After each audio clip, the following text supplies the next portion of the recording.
नमस्कार दोस्तों। आज उत्तराखंड के चमोली में एक घटना घटी।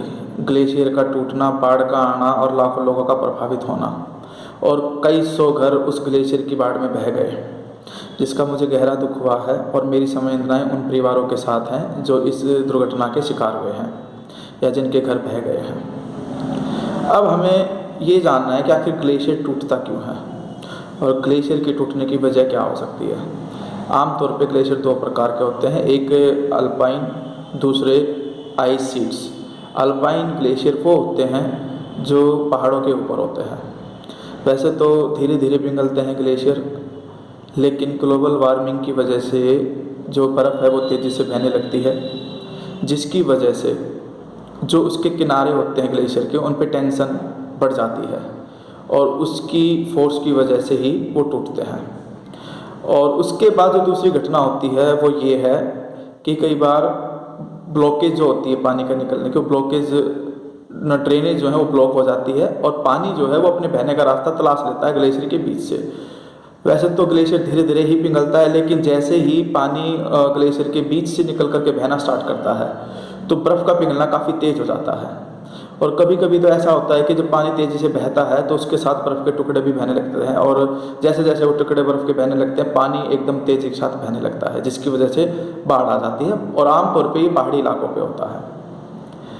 अब ग्लेशियर क्या होते हैं? ग्लेशियर होते हैं जहाँ पर किसी एक जगह पे भारी मात्रा में बर्फ़ जम जाती है, हम उनको ग्लेशियर कहते हैं।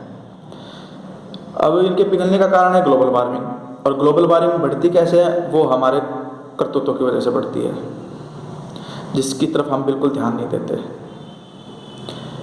हम अपने विनाश को खुद बुलाते हैं। मैंने इससे पहले वाली वीडियो में भी साफ तौर पे चेतावनी दी थी कि पारिस्थितिकी तंत्र जो है हमारा बुरी तरह से प्रभावित हुआ है, जिसके परिणाम आने अभी बाकी हैं। ये सिर्फ एक शुरुआत पर है। अगर हम आज साथ साथ मिलकर के नहीं जागे और हमने पर्यावरण की तरफ ध्यान देना स्टार्ट नहीं किया, और सिर्फ ध्यान देने की नहीं, हमें तेज़ी के साथ इस पर काम करना पड़ेगा।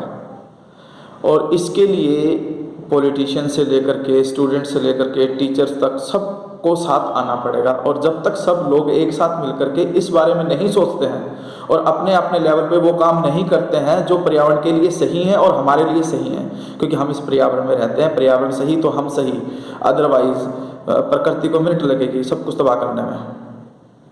अब आप किस तरफ जाना चाहते हैं? तबाही की तरफ या फिर एक आलीशान ज़िंदगी की तरफ? ये बस हमारे हाथ में है कि हम क्या चूज़ करते हैं।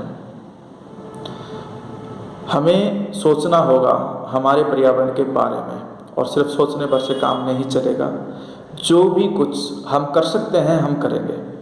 ज़रूरी नहीं है कि हम कोई बहुत बड़ा काम करें। हर एक इंसान अपने लेवल पे जो कर सकता है वो करे, चाहे वो एक छोटा पौधा हो, बड़ा पौधा हो, या लोगों को जागरूक करने का काम हो, या फंड इकट्ठा करना हो, या फिर आप किसी रिसर्च पे काम करते हो, या एज ए टीचर होकर के आप लोगों को जागरूक करते हैं। जिस जिसके पास जो भी पॉसिबिलिटी है वो उन संभावनाओं के ऊपर काम करें। और हमारी एक गंदी आदत है, कोई कुछ करता है और दूसरा कोई कुछ नहीं करता है, तो जो नहीं करने वाले हैं वो उन लोगों को कुछ ना कुछ कहने लग जाते हैं जो कुछ करते हैं। तूने क्या कर लिया, तू अकेला क्या उखाड़ लेगा? अरे बात ये नहीं है कोई अकेला क्या उखाड़ लेगा। बात ये है कि जब तक कोई एक एक आदमी नहीं करेगा काम ज़्यादा नहीं होगा। हमारे यहाँ सबसे बड़ी जो कमी है लोगों में वो यही है कि एक कदम हम आगे बढ़ाते हैं तो 10 उसका कदम पीछे खींचने के लिए तैयार हो जाते हैं। अरे मूर्खों, ऐसे काम नहीं चलेगा। जब आप बढ़ते हो तो आपको सपोर्ट करनी चाहिए। एक बढ़ता है, 2 बढ़ेंगे, 3 बढ़ेंगे, 10 होंगे, 20 होंगे, और हम इस तरह से अगर हम किसी भी तरह से अपने काम को सही दिशा में करने के लिए लोगों की एक जिप्पी क्रिएट कर सकते हैं तो हम वो कर सकते हैं जो हमें करना है, और हमें करना ही होगा। क्योंकि जो विनाश हमारे सामने खड़ा है ग्लोबल वार्मिंग की वजह से, अगर उसके लिए अगर हम आज नहीं जाके तो आने वाले समय, अभी तो सिर्फ 100-150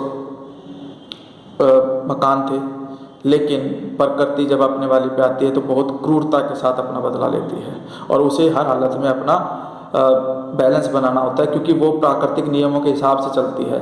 जो जिस प्रकार का नियम बना है उस प्रकार से चीज़ें होती हैं, तो वही वह अपना काम करेगी। उससे बाहर जा करके, अपने दायरे से बाहर जा करके प्रकृति कभी काम नहीं करती। लेकिन हम इंसान हैं, और हम इंसान हमेशा अपने दायरे से बाहर निकल करके काम करते हैं। और दायरा क्या?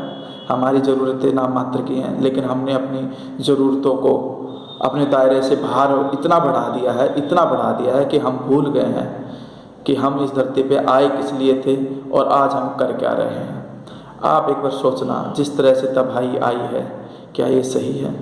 और अगर ये सही नहीं है तो इसका कारण कौन है, क्या है? क्या इसका कारण हम नहीं हैं कि हमने समय रहते ग्लोबल वार्मिंग किस वजह से है उन कारणों को नहीं जाना और उन कारणों को दूर नहीं किया?